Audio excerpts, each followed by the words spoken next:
So you want to get creative, but you've got limited amounts of time, space, and/or money. Well, I've got good news for you. Creativity does not technically require much of any of those things.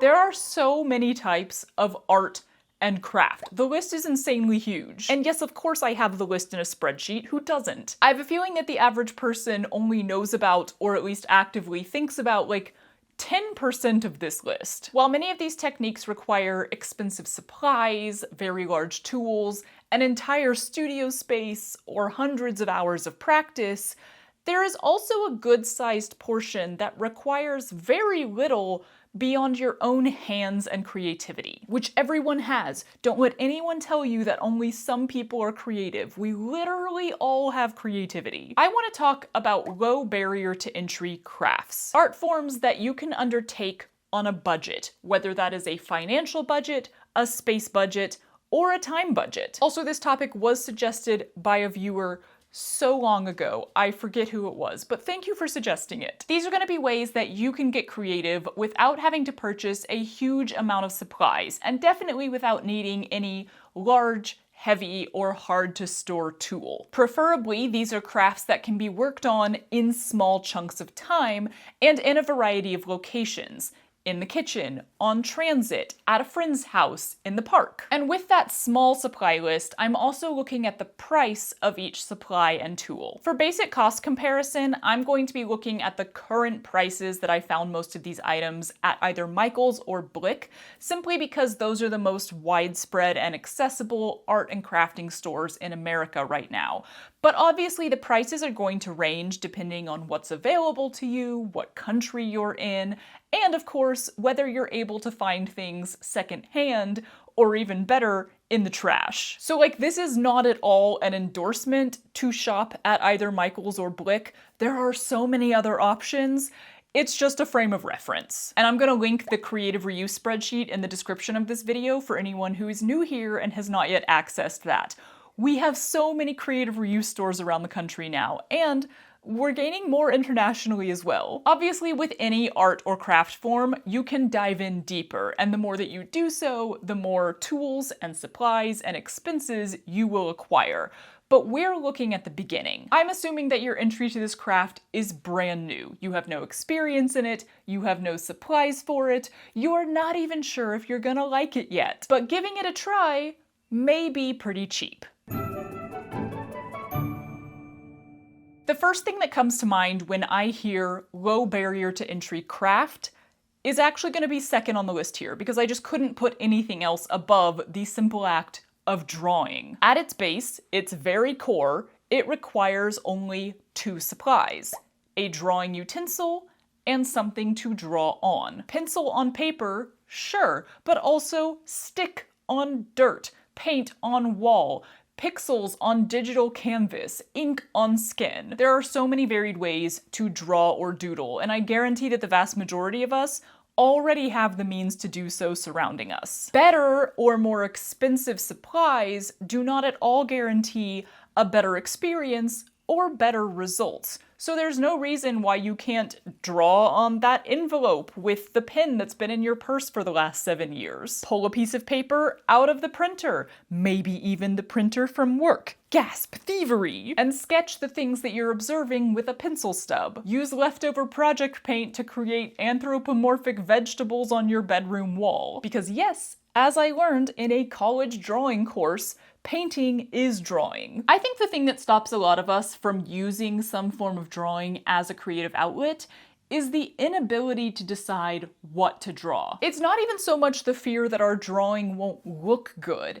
It's this like literal hitting a wall when it comes to making our hand move. I would highly recommend examining that blockage very purposefully and coming up with actual solutions, rather than letting it just float around continuing to rain on your drawing desire parade. There are so many people sharing their drawings and doodles and tutorials even online now, and it is 100% okay to learn by copying them, so that's a great place to start. Create a character in your head and figure out how to represent that character on the page, and then practice drawing them in a bunch of different moods and positions and actions. It can literally be a blob with eyes. This doesn't mean that you have to know how to draw people or animals realistically. Try copying the design of a wallpaper or carpet or tile that you are constantly staring at. Experiment with developing your own font. Simply fill a page with big sweeping motions or tiny little squiggles or perfectly straight lines or a bunch of dots. You can draw. You yourself, exactly as you are right now, are capable of making a mark on a surface in some way. And there is no bad, and there is no perfect, and there is no bar that you have to meet. So drawing, I would have to say, is the lowest barrier to entry craft out there. Here. Oh, good boy. I've got a bonus subcategory for each of these main categories. Stuff that kinda falls under the same heading, but also could be considered its own thing. Because painting is technically drawing, I wanted to give a shout out in this section to rock painting. Painting on rocks is not just a thing you do in summer camp once in 3rd grade. It's a really fun way to get creative and make something beautiful for your home or your garden. And the canvas is free and foraged. That means you really just need some simple paints and a brush. Pretty low cost, pretty low storage, easy to do outside in the beautiful fresh air, and way more versatile than you may think. Limitations are well known to feed creativity, and I think the limitation of painting on a small rock surface could lead to some really creative final products. Before we move on to potentially my favorite low barrier to entry craft, let's talk about something else that's pretty dang low barrier to entry. This video's sponsor, Monarch. Monarch is a private, ad-free personal finance platform. So if you're juggling your money the same way that you're juggling all those random craft supplies that you've stashed around the house, Monarch can help you get one of those things organized. They bring all your money stuff together into one clean and rather visually attractive dashboard. Multiple bank accounts or credit cards, passwords, and spreadsheets. With Monarch, you can see it all together at the same time. Monarch has bank-level encryption and syncs with over 13,000 institutions, making it easy for you to see where your money is actually going and set financial goals that work for you. You can see your progress laid out right there in one place and make smart adjustments when life changes. Everything is customizable, so your budget remains flexible. They also offer read-only access and a shared view, so if you and a partner are working towards the same financial goal, you both have access to that info. If Monarch sounds right for you, start your free trial and get 50% off your first year of total money clarity by using the link in the description below, or use my code STITCHERY50 to get 50% off of Monarch Core Tier. Thank you to Monarch for sponsoring this video, and let's get back to crafts. Okay, now we get to my immediate gut punch, highly biased but still very accurate first reaction when you say low barrier to entry crafts.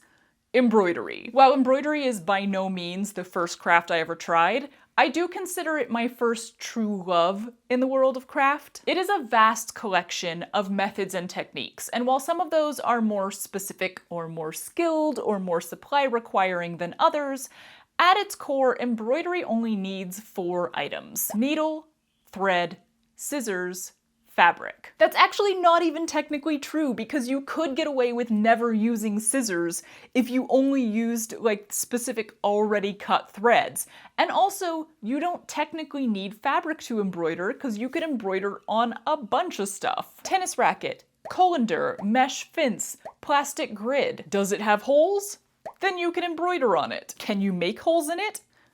Then you can probably embroider on it. You can also use quite a variety of threads, from sewing thread to yarn to silk ribbon to fabric scraps. Of course, the most commonly used thread is embroidery floss, and those prices can range depending on the fiber it's made out of and how it's made, but they are pretty consistently small in size and easy to store or transport. And basic 6-strand cotton embroidery floss is currently still less than $1 per skein. Needles are also very small and relatively inexpensive, and while you could collect quite a variety of different types and sizes, you don't have to. Even if you do, they won't take up much space. Embroiderers like me do love our cute and creative snips, but you can get by just fine with a simple pair, or even just use fabric scissors to cut both your fabric and your thread. The fabric you use can be a simple fat quarter, it can be recycled from curtains or a tablecloth already in your home, it can be your clothing, and therefore it can essentially be free. Free. If you bought it 10 years ago, it's basically free now, right? Right. You'll notice that I didn't put a hoop or frame of any kind on that initial supply list, and that's because it's not technically required for all types of embroidery. I've absolutely fallen in love with doing freeform embroidery, often using a secondhand piece of fabric and my thread scraps, loose in the hand. It travels extremely well, and it's incredibly relaxing and tactile and methodic and enjoyable. If you do want to use a frame of some sort, you can start out pretty small and inexpensive. My first embroidery hoop was a 6-inch wooden one, and I used that for over a year before I started investing in larger and more varied hoops and frames. Lessons in how to embroider are widely available on the internet for free, including way back on this channel. And as I said before, styles of embroidery or needlework are incredibly vast and varied. Cross-stitch, needlepoint, crewel, blackwork, sashiko, boro, kanta, these are all just a tiny corner of an insane network. There's also no wrong way to embroider. It's very much like doodling. You are drawing on fabric with thread, and you can do that however you very well please. But if you are a person who likes to explore and constantly be learning new things, embroidery is a rock that you will never finish turning over. Can you tell I'm lightly obsessed and heavily biased? But for real, I highly recommend embroidery. Our subcategory for this one, Armenian needle lace, is something that I learned about within the world of embroidery, but technically isn't really embroidery. It's a lace making method. I'm sure that there are other fiber crafts within this area, tatting, lace making, like cord weaving, that could potentially fall within the low barrier to entry category, but I'm focusing specifically on this one because I've personally tried this one. All Armenian needle lace requires is a needle, thread, and scissors, so it's even lighter on supplies and cost and storage space than embroidery. It's done in the hand, and it's really easy to pick up and work on for a bit whenever you want to, and then set it down again and not touch it for 2 years or so. This one's a little more difficult to find instruction on, at least in English, but it is out there, and I found it to be a really enjoyable craft. I even explored at one point what happens when you do it with super chunky yarn. We're staying in the fiber world, but taking it 3D.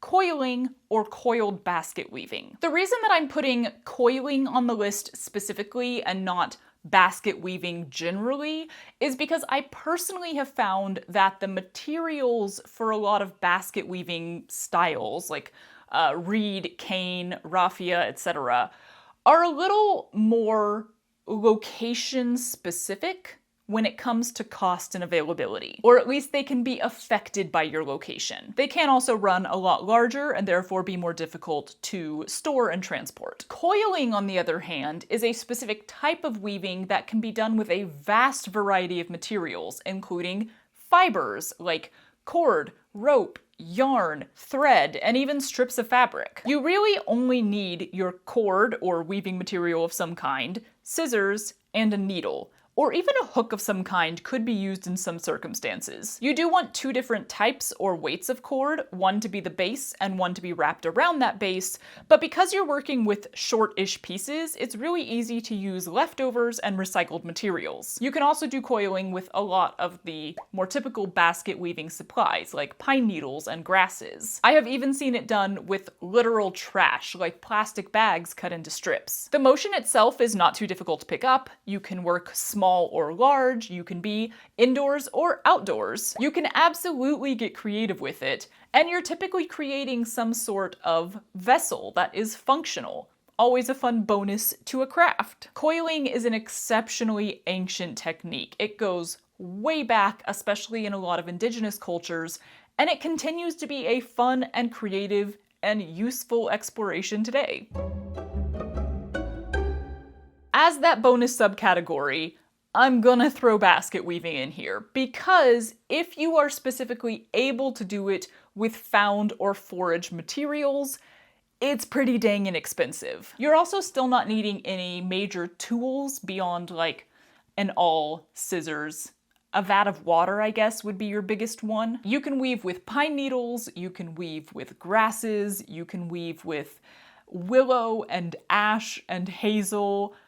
I don't even know, there's so many options. These options can just be a little more limited in certain parts of the world. So like in Southern California, for instance, you don't see a lot of plants growing with this sort of long, thin stem. We also tend to be pretty strict on foraging here, but in all fairness, I have not yet fully explored the options for weaving in my area, so there might be more available than I'm aware of. If anyone knows of Southern California weaving options, especially foraged ones, but also if you know a good store, I'd love to hear about them. Now we move from fiber to paper, which is technically also a fiber. The wonderful world of collage is right at your fingertips, and if you are a messy creative, that's messy in the most positive sense, collage might be the perfect outlet for you. Glue is the only supply you would actually need to purchase for this, although there are ways to make glue at home, because you don't even technically need scissors. You could entirely do collage by tearing paper into the shapes that you want. You do generally want some sort of backing to collage on top of, but I'd highly recommend exploring cardboard from packaging for that. Especially food packaging, since it often has that sort of cardstock style that's just thick enough to give some support. As for the material that you're collaging with, it's kinda all around us for free. My mailbox is constantly full of paper that I did not ask for, but could very much use for creative endeavors. Magazines, newspapers, old photos, even old books, though that may be a bit controversial. If you really don't have anything on hand or you just want to expand your collection, thrift stores and creative reuse stores are the perfect place to source inexpensive paper materials to use for collage. So assuming that you maybe already have glue and scissors on hand, because a lot of us do, can this craft be entirely free? Yeah. And if you don't watch her already, I would highly recommend checking out Kathleen Illustrated here on YouTube for some great collage inspiration. Our bonus subcategory this time is decoupage. Bring decoupage back, because essentially it is just collage on a 3D object. You know? Pretty much the only difference in supplies here is that rather than a simple glue stick or such, you do want a specific type of glue or varnish to brush over the top of that paper, sealing it and giving it that decoupage look. This still isn't super expensive though. Mod Podge works just fine. And again, I'm pretty sure you could create your own if you wanted to get scientific at home. Rather than just paper or cardstock as a backing, you are now working on a specific item. But I don't know that I would count this in the supply cost, because the point is kind of to use an item you already have, or at least to like upcycle a thrifted item. You can do it on dishware, on boxes, on trays, on globes, on picture frames, maybe even on hardcover books. I think decoupage could be more attractive to certain creatives than collage, because you are adding your personality to an item that potentially is functional rather than creating like a flat piece of artwork. And we all have different preferences there, so it's really cool to have a craft that goes both ways. Or can it go 3 ways?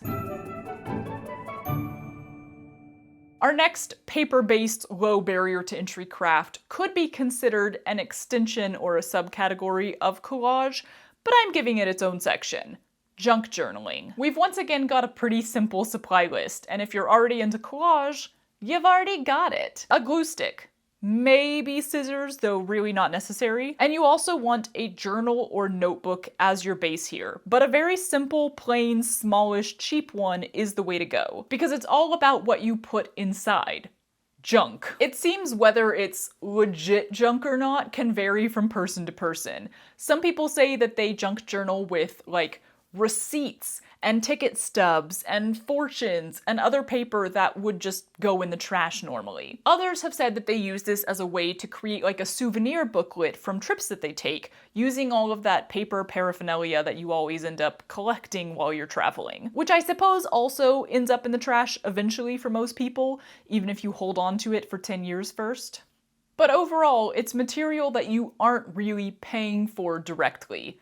It's junk, it's trash, it's essentially free. Beyond all of that, the notebook to put it in and the glue stick to hold it down, the other supplies are entirely up to you, and I'd recommend using what you already have on hand, whether that's fun papers, markers, stickers, washi tape, glitter, paint, whatever. In fact, when it comes to junk journaling, and also collage and decoupage, we have a prime group craft here, you know? Whether it's just you and a friend doing an activity or a whole group meeting up to get creative, these are great crafts for bringing your own supplies and then sharing. Maybe one person has a huge tub of markers, and someone else has a huge sticker book, and someone else has a giant stack of old magazines. Everyone bring what you've got, and you end up with this great big pile of supplies to pull from for your personal project. And then everyone takes their own supplies back home with them, and no one had to store or buy all of it themselves.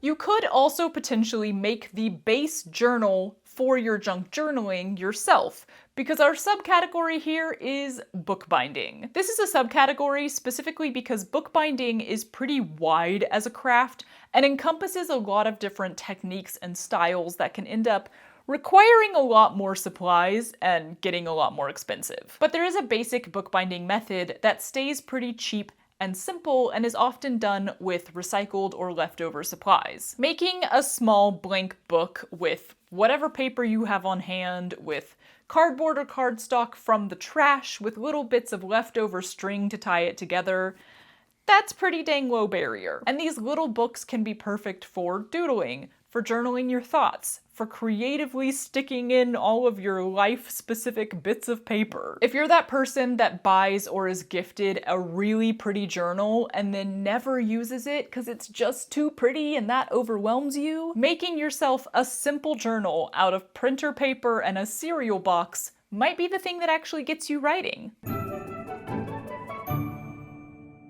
Our last low barrier to entry craft might actually be the lowest barrier to entry, at least as far as supplies go, because it's the only craft I can think of that only requires one supply: paper. Yes, we are talking about origami. And yes, you can get all fancy with the type of papers that you use, and you might benefit from a bone folder, but essentially, you can fold printer paper that you stole from work. I'm not encouraging stealing from your workplace. I'm just saying, if you need a single piece of paper, it's not too hard to find one for free. Also, if you're ever bored at work, have you tried origami? I'm genuinely surprised that we don't collectively do more paper folding, because it's so accessible and so easy to do anywhere, and so quick to pick up and start doing with no prep time required. And yet the exploration of it can go on for so long. Have you seen how vast the world of origami is? You can fold a lot of things. It's crazy. It's also one of those art forms that is pretty well established as a follow directions project, you know? If you're intimidated by drawing because there's so much that you could draw and you don't know where to start and you're afraid of it looking bad and your brain just does better with following instructions,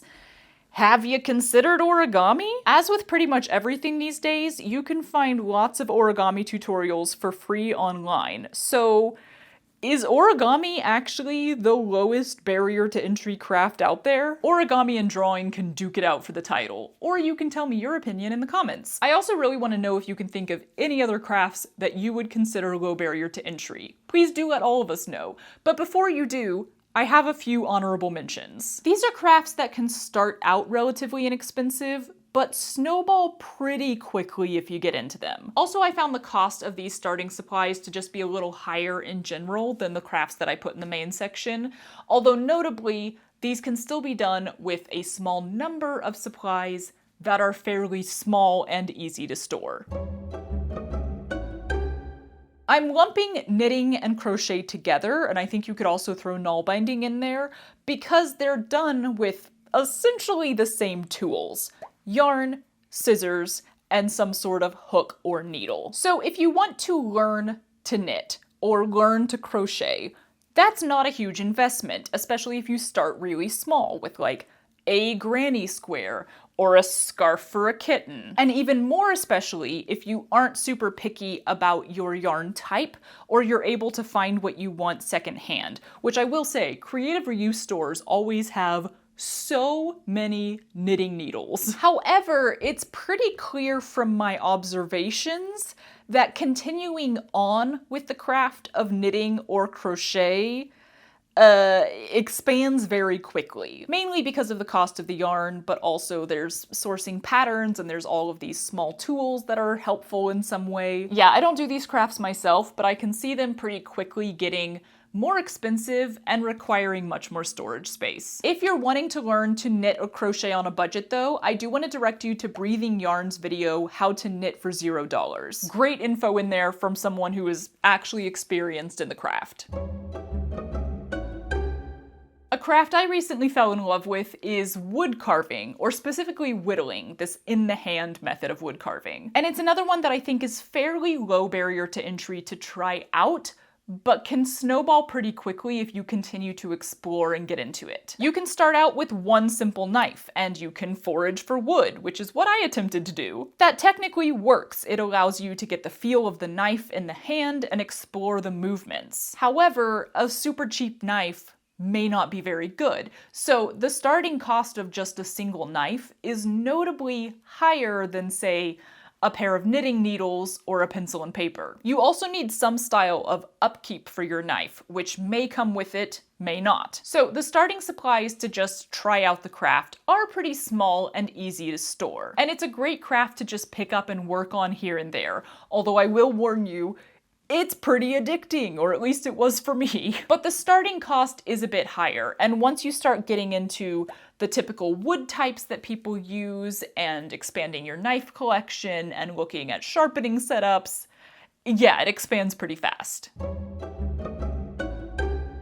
In the world of sculpting and clay, there are two types I know of that are at least a little more accessible and approachable than full-on getting into pottery, namely because they don't require a kiln. We've got air dry clay and polymer clay. Now, these can feel pretty low barrier to entry because air dry clay dries in the air, no baking required, and polymer clay can be baked just in your typical oven in the kitchen, possibly even in a toaster oven, I think. In theory, that's all you need, right? The clay and your hands and an oven for polymer. But also, clay just runs a little more expensive than a lot of other craft supplies for a fairly small amount, and it runs the risk of drying out if you don't store it like completely properly after opening it. There's a lot of tools that can be acquired, and while these aren't too expensive on their own, it will add up. With polymer clay, you're typically having to get all of the different colors that you want to use, and then with air dry clay, you're looking at the addition of those finishing supplies,